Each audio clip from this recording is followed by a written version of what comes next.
নমস্কার বন্ধুরা, দিতির রান্নাঘর উইথ ব্লগ চ্যানেলে আপনাদের প্রত্যেককে স্বাগত। দেখুন, আজকে নিয়ে চলে এসেছি দুর্দান্ত স্বাদের ফুলকপি আলু দিয়ে চ্যাং মাছের ঝোল। দেখুন, পুরনো হলে সব কিছুরই কদর কমে, সেটা আমরা জানি।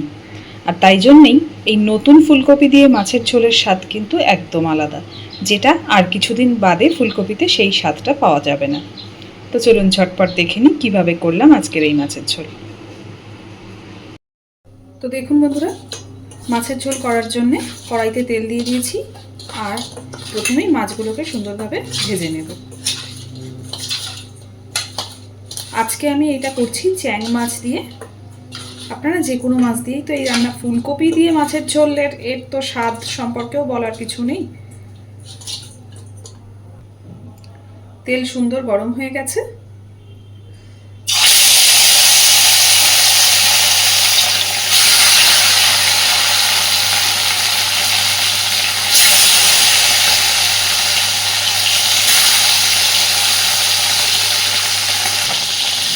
দেখুন, মাছ ভাজা হয়ে গেছে। এবার মাছগুলো তুলে নিচ্ছি, আর এই একইভাবে বাকি মাছগুলোকেও আমি সব ভেজে নেব। সব মাছ ভেজে তুলে নিয়েছি। এইবার ওই তেলের মধ্যেই আমি কেটে রাখা আলু আর ফুলকপিগুলোকে সুন্দর করে ভেজে নেব। আপনারা চাইলে আলাদা আলাদা করেও ভাজতে পারেন, আমি একসাথেই ফুলকপি আর আলুকে ভেজে নিচ্ছি।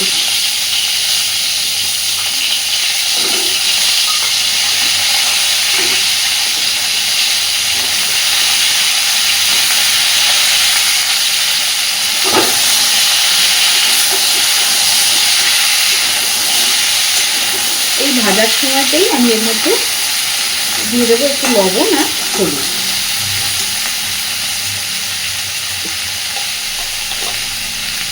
তো প্রথমেই দিয়ে দিলাম অনেকটা হলুদ গুঁড়ো,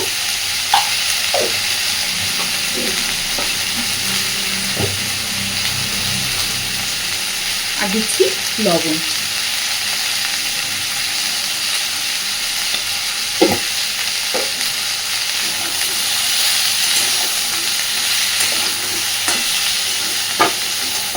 সব কিছু মিশিয়ে দিয়ে ঢাকা দিয়ে দেবো, তাহলে ফুলকপি আলু ভাজাটা খুব সুন্দর হবে।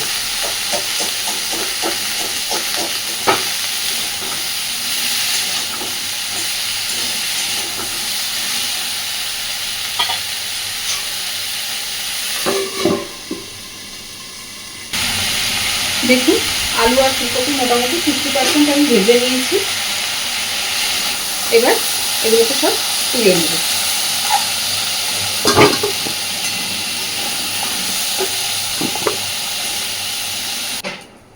ওই কড়াইতেই আবার দিয়ে দিয়েছি তেল। এবার এই তেলের মধ্যে আমি প্রথমেই দিয়ে দিচ্ছি খানিকটা পেঁয়াজ কুচি,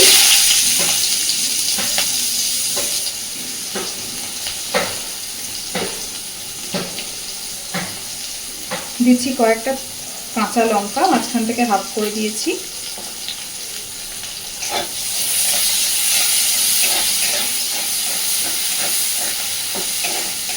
পেঁয়াজটাকে মোটামুটি একটু হালকা ভেজে নেব।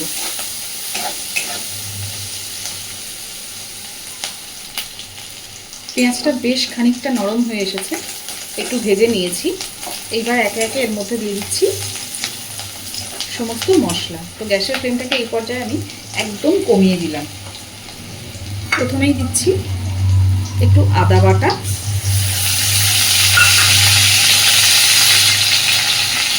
দিচ্ছি জিরে গুঁড়ো,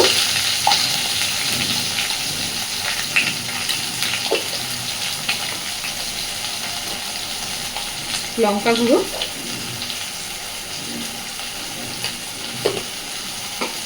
এটা কিন্তু ঝাল লঙ্কার গুঁড়ো ব্যবহার করেছি, আর দিচ্ছি হলুদ গুঁড়ো।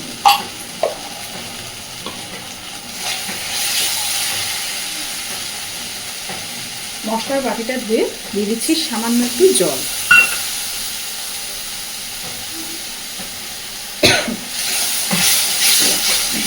একটুখানি মশলাটাকে নাড়াচাড়া করে কষে নেব। নিয়েই খুব বেশিক্ষণ নাড়াচাড়া করবো না, দিয়ে দিচ্ছি ভেজে রাখা আলু আর ফুলকপি।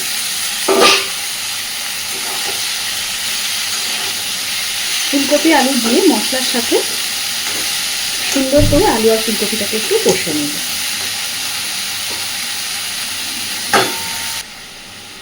এইবার দিয়ে দিচ্ছি পরিমাণ মতো লবণ, তবে লবণটা একটু বুঝে ব্যবহার করব, কারণ ফুলকপি আলু ভাজার সময়ও আমরা লবণ দিয়েছি।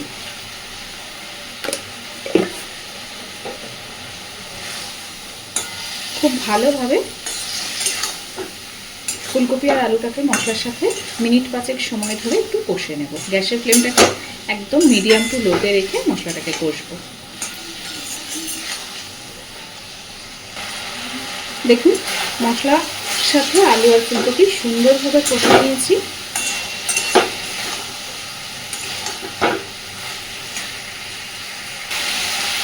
এইবার দিয়ে দিচ্ছি ঝোলের পরিমাণ অনুযায়ী জল।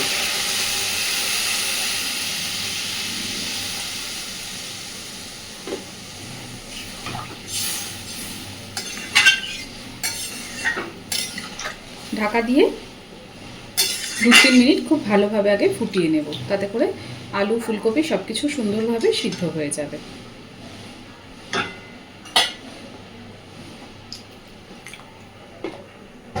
এইভাবে মাছের ঝোল, নতুন ফুলকপি দিয়ে মাছের ঝোলের স্বাদ তো কিছু বলার নেই।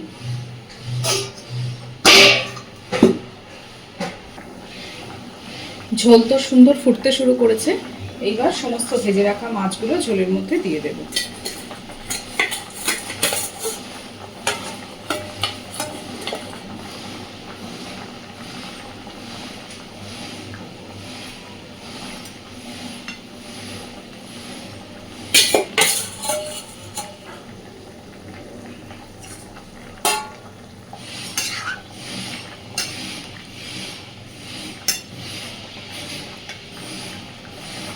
আজকের এই রান্নাটা তো আমি চ্যাং মাছ দিয়ে করছি, তবে যে কোনো মাছ, কই মাছ হলে তো কোনো কথাই নেই, কই শোল এগুলোতে সব থেকে বেশি ভালো যায় এই রান্নাটা। তাছাড়াও রুই কাতলা যে কোনো ধরনের মাছ দিয়েই কিন্তু এই রান্নাটা খুব ভালো হয় খেতে। আর এই চ্যাং মাছ দিয়ে এই রান্নাটা আমার আর আমার মেয়ের ভীষণ পছন্দের, তাই আমি আজকে চ্যাং মাছ দিয়েই করেছি। তো চলুন এইভাবে মাছ দেওয়ার পরে আবারও ঢাকা দিয়ে আরও খানিকক্ষণ ফুটিয়ে নেব আগে। তো দেখুন সুন্দরভাবে সব কিছু সিদ্ধ হয়ে গেছে।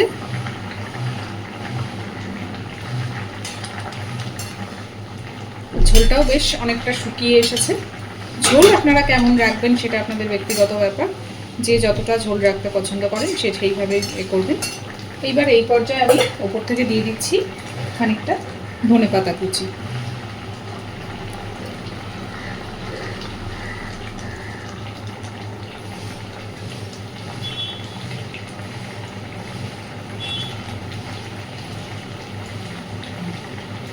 আর আমার এখানে কিচ্ছু দেওয়ার নেই, গ্যাসের ফ্লেমটাকে কমিয়ে দিয়ে জাস্ট 1 থেকে 1.5 মিনিট ধনেপাতাটা দেওয়ার পরে 1 থেকে 1.5 মিনিট জাস্ট একটুখানি এইভাবে রাখবো, তারপরে অফ করে দেবো, বা আপনারা চাইলে অফ করেও দিতে পারেন, কোনো সমস্যা নেই।